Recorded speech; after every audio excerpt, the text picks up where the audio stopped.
ماں باپ جو ہے بچوں کی ذمہ داریاں اپنے کندھے پہ اٹھاتے ہیں، یہ انیبلنگ والا پارٹ ہے، اور تانے تونے دینا پرووک کرنے والا پارٹ ہے۔ تو پرووک کرنے والا پارٹ کڑوا کڑوا تو برا لگتا ہے، جسے جنریشن گیپ کہا جا رہا ہے۔ یہ ہم کوئی 50-60 سال سے سن رہے ہیں۔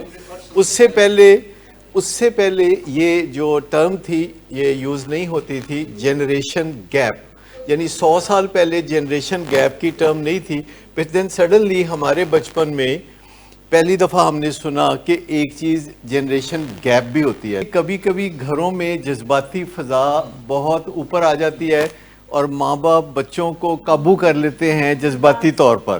ماں باپ کا ایک طریقہ واردات ہے کہ وہ اپنی پگ آپ کے پاؤں کے نیچے رکھ دیں گے، ماں دوپٹہ رکھ دے گی، اور آپ کہیں گے کہ نہیں میں اس کی بات مان لیتا ہوں، اس کے کہنے پہ میں جہاں یہ کہہ رہے ہیں وہاں شادی کر لیتا ہوں، میں انجینئر یا ڈاکٹر بن جاتا ہوں۔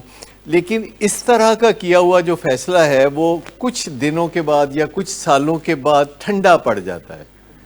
لیکن میں جو بات کہہ رہا تھا وہ ایک اور بات تھی کہ جسے ہم جنریشن گیپ کہتے ہیں۔ دیکھیں ہر لفظ جو ہے وہ ماضی میں اس کی بھی ایک تاریخ ہوتی ہے، ہر لفظ کی ایک تاریخ ہوتی ہے۔ مثال کے طور پر ٹین ایجر کا لفظ 150 سال پہلے آیا تھا، اس سے پہلے ٹین ایجر کا لفظ موجود نہیں تھا۔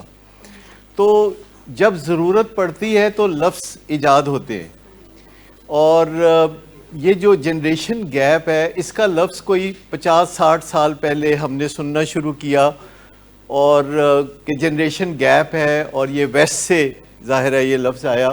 جو تبدیلی کی جو رفتار تھی وہ تیز ہو گئی، اور 19ویں صدی میں یا 18ویں صدی میں کسی کے دادا کے خیالات اور والد کے خیالات اور بیٹے کے خیالات میں کچھ زیادہ فرق نہیں تھا۔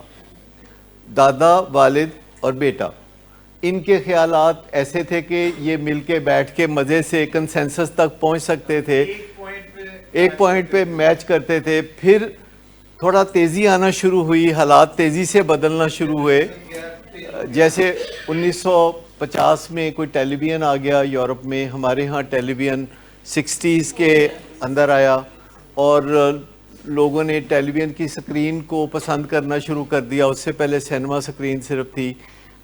پھر جو 2000 کے بعد آ گیا اسمارٹ فون، تو یہ چھوٹی چھوٹی سکرینیں ہمیں بہت پسند آنے لگیں، اور اس پہ نالج اتنی تیزی سے اور اتنا ٹو دی پوائنٹ اور اتنا پینیٹریٹنگ ہو گیا کہ اب بڑے بھائی اور چھوٹے بھائی میں بھی ایک جنریشن گیپ ہو سکتا ہے۔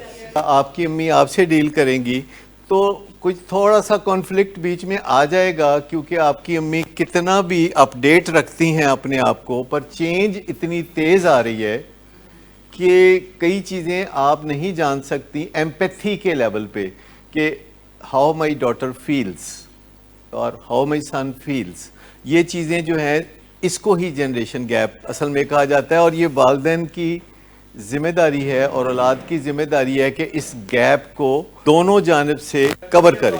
مسئلہ یہ ہے کہ یہاں بھی ہم جب بات کرتے ہیں تو یہ جو ٹرائنگولر سیشن ہے جسے سٹیک ہولڈر سیشن کہا جاتا ہے، تو اس میں بھی ہم بالکل اسٹریٹ فارورڈ ماں باپ کو موقع دیتے ہیں بات کرنے کا، بچوں کو موقع دیتے ہیں، بیوی یا خامد یا ہم سب لوگ بات کرتے ہیں۔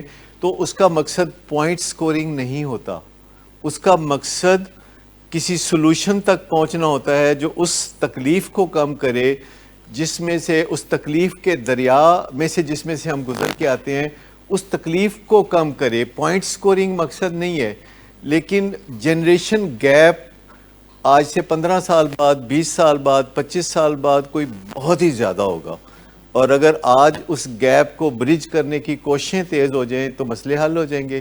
یہ جو ٹیکنالوجی ہے یہ بعض اوقات ہمیں قریب کرنے کے کام آتی ہے اور بعض اوقات ہمیں دور کرنے کے کام کرنی آتی ہے۔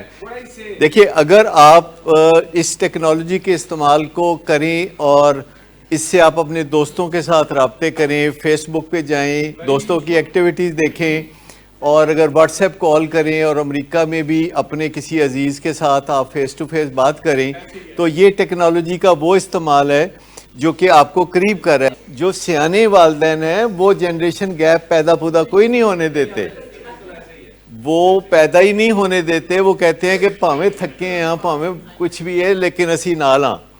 اور یہاں زیادہ تر والدین ایسے ہیں کہ جو کوئی بہت پیچھے رہ گئے ہوئے والدین نہیں ہیں. انکانشیسلی بچے جو کچھ کر رہے ہوتے ہیں چونکہ وہ نیور ایڈیشن ہوتے ہیں, ان کی انرجی تھوڑی زیادہ ہوتی ہے.